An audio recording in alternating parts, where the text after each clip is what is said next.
On September 30th, 2018, 45-year-old Bob Sapp, after 2 years of inactivity, returned to the warpath and entered the ring against a sumo wrestler from Egypt, Osuna Arashi.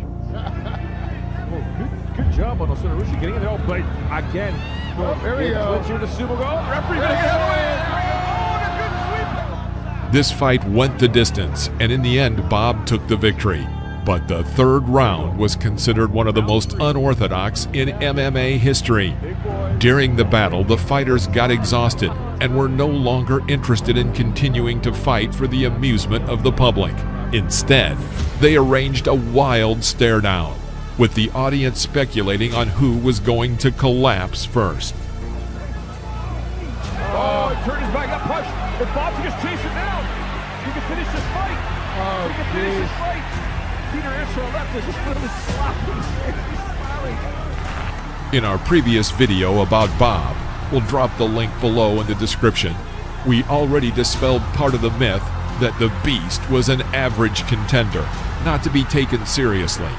So we continue to keep the same course and look at other highlights from the career of the interesting Bob Sapp.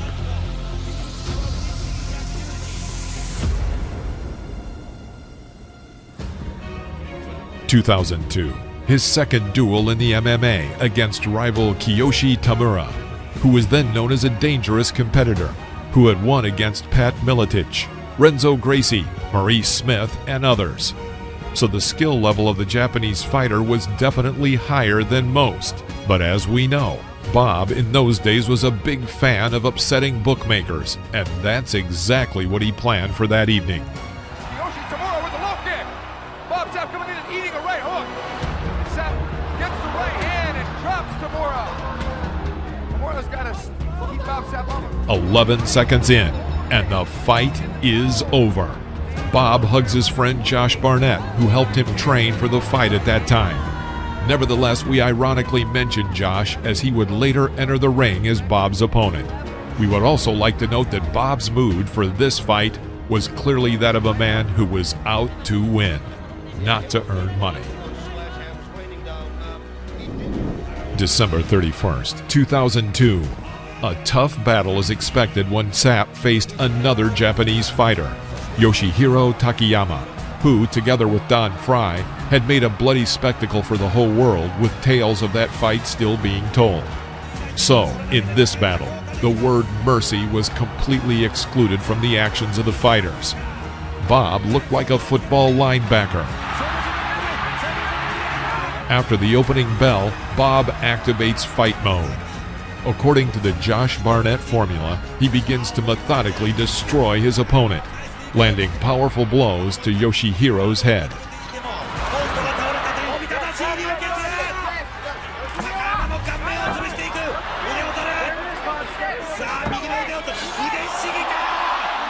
Bob then performed a great armbar to finish off the Japanese fighter. As we can see in this fight, when Bob the Beast turned on the fight mode, he showed the public a variety of styles, proving that Bob is not as easily dismissed as some would like to believe. Moving on to 2003, and Bob's duel against the Flying Dutchman, Remy Bonjasky. This evening, the Beast was to test his strength once again against one of the best kickboxers in the world and three-time K1 champion, Remy Bonjasky. Bob would normally have not won a match like this, but a real beast entered Bob that evening. At the beginning of the match, Bob throws his opponent over the ropes.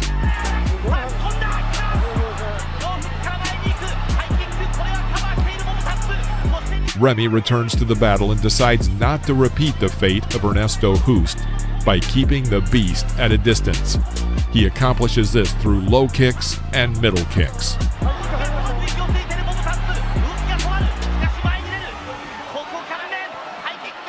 The round was fully Remy's, but Bob held out and moves the fight on to the second round. The beginning of the second round, we will find out that it is Bob who wants blood. but Bonjaski's hard low kicks flew into him like a machine gun and put the beast literally to the floor and made him very angry.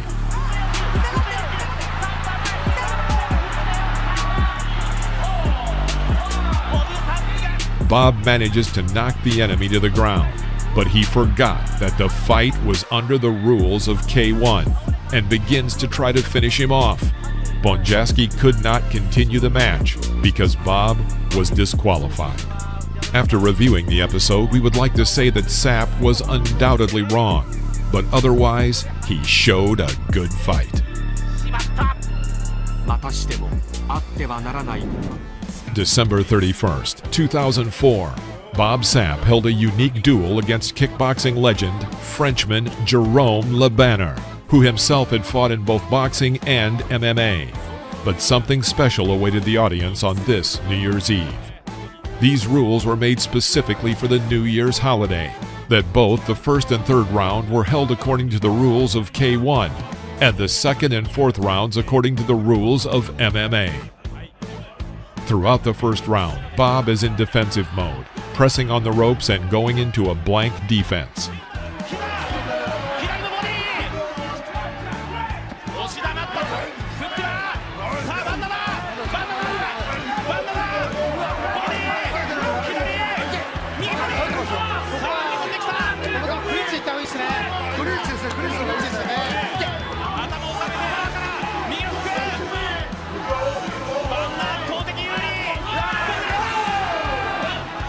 Jerome is trying his best to cut down the beast.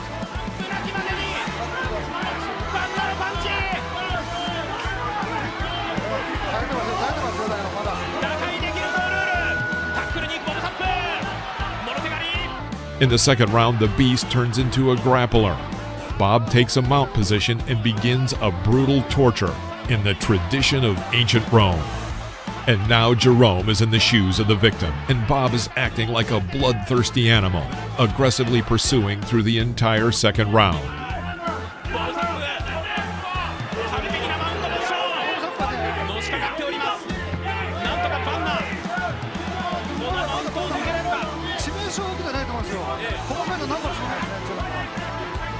The third round, and Bob drops back to defense, suffering a beating, but waiting while the Frenchman begins to tire in his attempt to defeat the beast.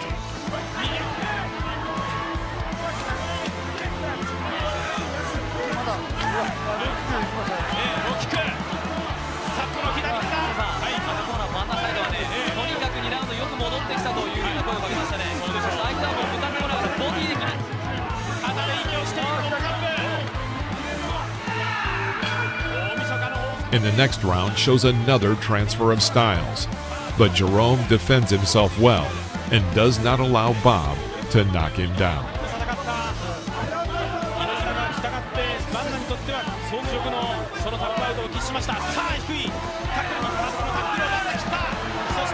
Bob tries again while the Frenchman punishes Sapp with cruel knee strikes to the head.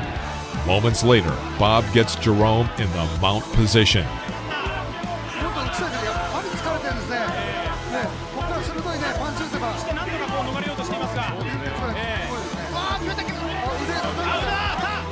Sapp performs a Kimura and is very close to winning when the gong sounds and Jerome escapes from defeat.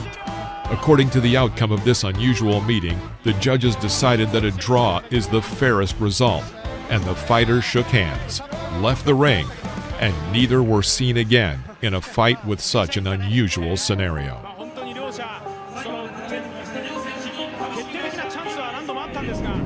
It was 2003 again, this time K1 Premium Dynamite and Bob's duel against sumo wrestler Akibono, who decided to try his luck on the kickboxing field and earn some money. This evening, fight fans were glued to their televisions expecting something truly unusual in the form of a duel between this sumo wrestler and a former American football player, both fighting according to K1 rules. At the start of the match, Akibono acts as the aggressor and pushes Bob to the ropes. But this is where his momentum ends.